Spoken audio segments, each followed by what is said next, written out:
The movie starts by showing Xu Wenwu, who is alone fighting the enemy's army with the help of the mystical 10 rings, and no one knew where these 10 rings came from. Those rings had ancient and godly power, and whoever wore them became immortal. By using those rings, Xu Wenwu had won many battles, and at the same time, he establishes his own organization, which he named the 10 Rings, with the help which he conquered kingdoms and toppled governments throughout history. And for this reason, this organization became quite famous all over the world. Now, after controlling the whole world, in 1996, Wenwu started doing research on a village Ta Lo, a village said to harbor mythical beasts and powers. Now, when Wenwu was passing through a magical forest to enter the village, their way was blocked by trees, and their cars falls into a ditch, but luckily he get out of the car on time, and he enters the forest, where his way is blocked by a guardian named Ying Li, who tells him to go back. Due to which there is a fight between them, and Yang Li gives a tough competition to the Wenwu. While fighting, they both fell in love. Now Wenwu abandons the 10 rings, and when the villagers reject Wenwu, Li chooses to leave with him, and they had 2 children, Shang-Chi and Xialing.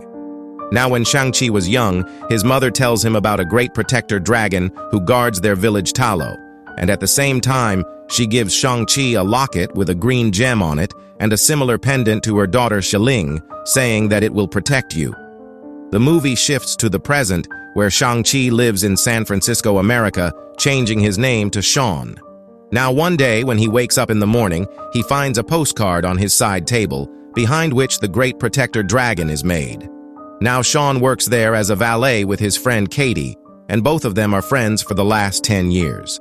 Now in the night when Sean and Katie are having dinner with Katie's friends, Sean tells how once Katie saved him from bullies.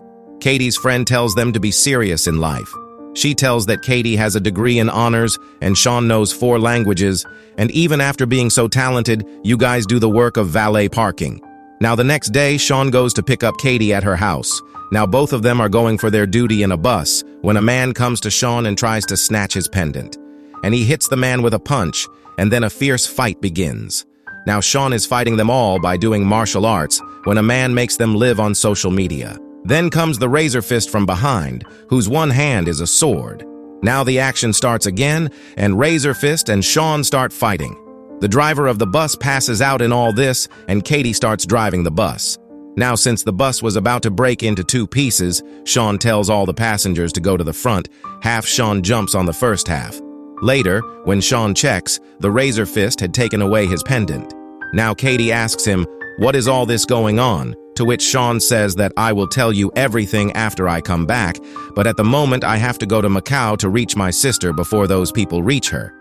But when Katie insists on him, he tells her that his sister had sent him a letter a few months back and that the men were sent by his dad. Now Katie goes with Sean, even though he doesn't want to. Now here Sean tells about his past, that when he was 7, his mother was murdered by Wenwu's enemies, the Iron Gang.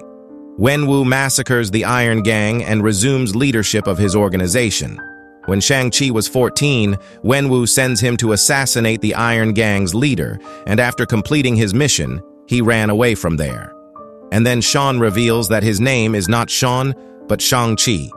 Now finally, both of them reach Macau, and Shang-Chi, looking for his sister, comes to an underground fight club where we also see a small fight between Wong and Abomination, in which Wong beats Abomination by creating a portal that causes Abomination to punch himself in the face and knock himself out. After this, it is Shang-Chi's turn, and when he goes to the ring, he finds out that his opponent is none other than his sister Xialing. Now Xialing starts attacking him and starts beating him continuously, but Shang-Chi tells her that their father Wenwu is behind them. He had sent his men to attack him, and they would come to attack her too. Xialing ends the fight by knocking him out with a kick. After the fight, when they all were talking, Xialing tells Katie that before Shang-Chi left, he told her that he will be back in 3 days. And after 3 days, Xialing went to their mother's shrine and waited for him. But then 3 days turn into week, and weeks turn to month, and then to years. After 6 years, she realized that she doesn't need him anymore, and that is why she is so angry with him. Then she tells him that she doesn't need him now. Shang-Chi asks her that then why did she send her the postcard, to which she tells him that she did not send any card and suddenly they get attacked by 10 rings. Now a very intense fight starts here, and during this Katie falls down, but the Xialing saves her. Now Shang-Chi's fight is with the Death Dealer, and the Death Dealer was the one who trained Shang-Chi in master arts in his childhood. Shang-Chi defeats him too, and was about to kill him, but just then, Wenwu stops him and captures them all, including the pendant, and takes them to the 10 Rings compound. Now Xialing tells Katie that she was never taken care of after her mother's death. She was not allowed to train with the boys, but she learned everything by herself. She ran away when she was 16, when she came to know that her brother would not come back. His dad wouldn't let her into his empire, so she set up her own underground fight club in Macau. Now at dinner, we come to know that Katie's Chinese name is Ruiwen, and one of the Americans did not know the Chinese name of Wenwu, so they named him Mandarin.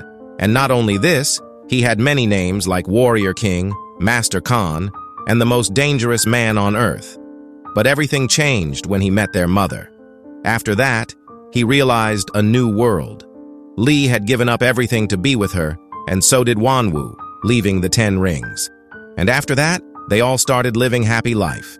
But after the death of their mother, he was lost for a long time. But now he knows what to do. Wenwu desperately wanted to connect with their mother, so he again went to look for Ta Lo Village, but he could not find the entrance there, but he came to know what they are hiding.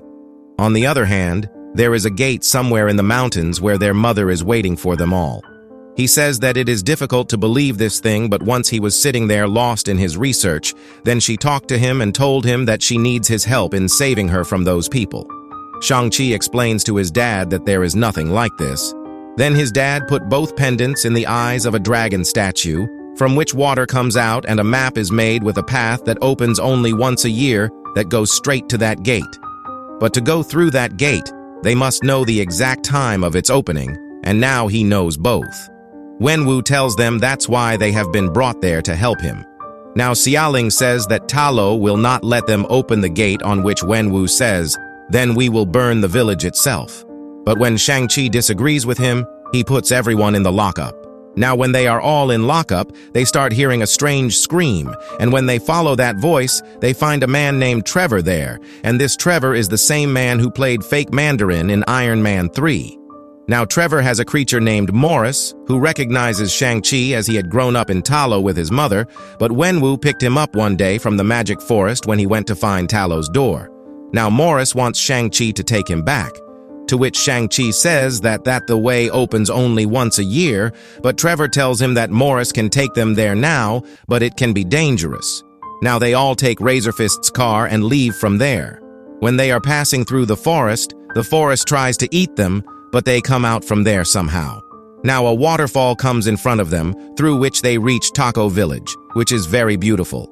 There they also see many Chinese mythical creatures. Now when they meet the people of Ta Lo Village, they tell them to leave and were about to attack them, but then there comes Ying Nan, who is the sister of Shang-Chi's mother. She tells the people of the village that they are our people and will stay with us. Now she tells them that her people have been here for 4,000 years, protecting them and their world from the evil behind that gate. Shang-Chi tells her that his dad is coming to open that gate, as he feels that his wife is locked behind that gate. She then explains the history of Ta Lo, that thousands of years ago, the village was attacked by the soul-consuming Dweller in Darkness and its minions, but was saved by a Chinese dragon called the Great Protector, who helped seal the dark gate to the Dweller's world. According to Nan, the Dweller in Darkness has been influencing Wenwu to believe Li is still alive so that he will open the gate. She tells that her father is not the first who is coming to open that gate, but for centuries many people have failed by trying like this. And one thing that was common in all was that they used to hear a voice and promise their greatest desire. Now the training of all of them starts there. Shang-Chi asks Ying Nan that only his mother could defeat Wenwu, so teach me how she used to do it, and Ying Nan starts training him. Now finally Wenwu comes to Ta Lo with his army and fight starts. Now Shang-Chi goes to stop his dad, and his dad asks him, "Will you stop me alone?" Now Shang-Chi starts getting loaded on his dad, but then his dad hits him with a super punch. Shang-Chi falls into the water. Now Wenwu hears his wife's voice, so he goes to break the gate and starts hitting the gate, which cracks the gate and unleashes several soul-sucking demons. Now, on the other hand, a fight is going on between the 10 Rings and Talo village when Ying Nan sees the creature. Then Shilling tells Razorfist that we have to fight this together, but Razorfist says that we don't need anyone, and then that dragon attacks him, and Razorfist sees that his weapon is not affecting the creature. One of the demon kills the death dealer. The demons suck out more souls as fuel to release the dweller.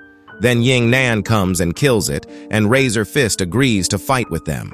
Now many creatures start coming towards them, and they get ready to fight with them. Meanwhile, Shang-Chi, who was drowning in the water, hears his mother's voice, and then the Great Protector, who was in the water, comes out taking Shang-Chi with him. Now the Great War begins here, and Ying Nan tells Shang-Chi that he has to stop his father. Now Shang-Chi goes to stop his father, and they start fighting there. Shang-Chi was fighting his dad very well, and he was fighting just like his mother. Wenwu attacks from that ring, but Shang-Chi was now able to control the rings. Now finally that gate opens, and the dweller emerges from it, who first grabs the Wenwu, but before dying, he gave his rings to Shang-Chi. Now Xialing brings the Great Protector, on which Shang-Chi climbs up and they start moving towards the village. Dweller was about to attack the village when the Great Protector, with the help of water, stops him, and Dweller starts getting weak due to lack of soul. But then, Dweller's minions start bringing him souls, due to which power comes in it and it comes out of the water. Now it attacks the Great Protector and starts sucking his soul, while Xialing is also held by the dragon, and she tells Shang-Chi to leave him, but Shang-Chi says not again. Now the Kate shoots an arrow that hits the Dweller's neck, and it lets go of the Great Protector. Now the Great Protector again entangles him in the water, and Shang-Chi puts his rings inside the dragon. Now Shang-Chi makes his final attack and breaks the Dweller into pieces. The survivors honor their fallen warriors, including Shang-Chi honoring Wenwu. They light lanterns and send them off across the waters.